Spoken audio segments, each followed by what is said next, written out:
at 6 seconds pretty.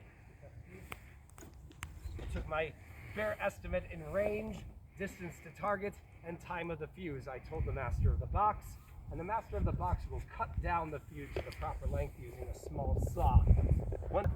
Then we will begin to tend the barrel.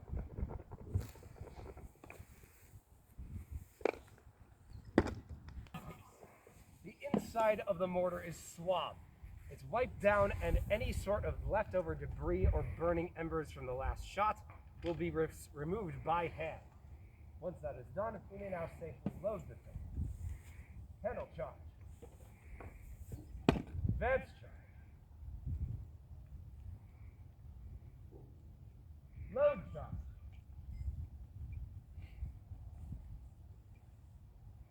And of course, ram down charge.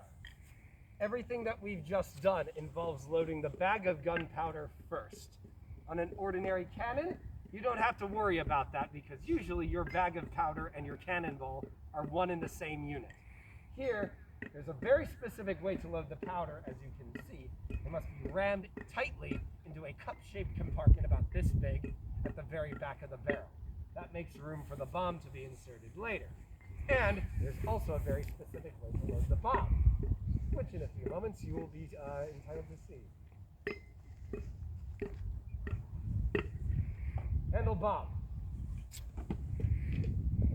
Advance bomb.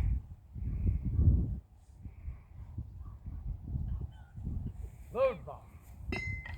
We load the bomb with the fuse pointing outward.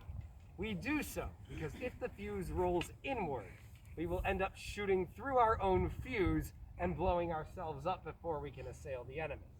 So that's partially why the mortar has such a stubby barrel. We need to be able to reach in and adjust where the fuse is. Prime. A brass needle is inserted into the vent at the back of the mortar. That vent leads from the outside of the gun into the chamber right behind the bag of powder. So the needle clears the path but also punctures the bag of gunpowder, allowing us to insert a quill. It is a paper fuse filled with gunpowder, and we will be touching fire directly to that fuse with the lint stock here. The lint stock is a simple tool.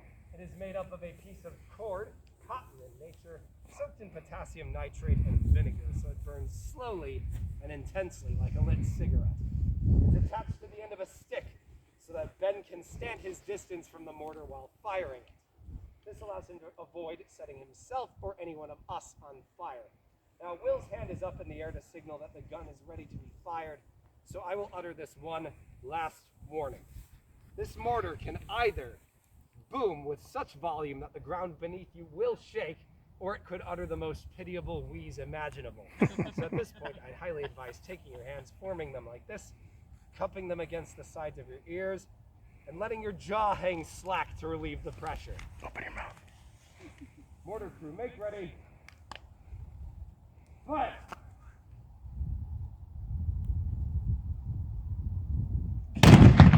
Holy moly. That was loud. Whoo!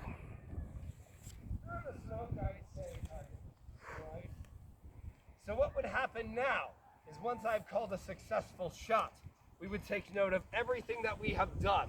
We would write it down in our handy-dandy little artillerist notebook, and we'd record everything. The angle of the barrel, elevation of the gun, distance to the target, length of the fuse. And if we need to make that same shot later, we'll be able to just set up according to the notes we made in our book, and we won't need to think about it any further.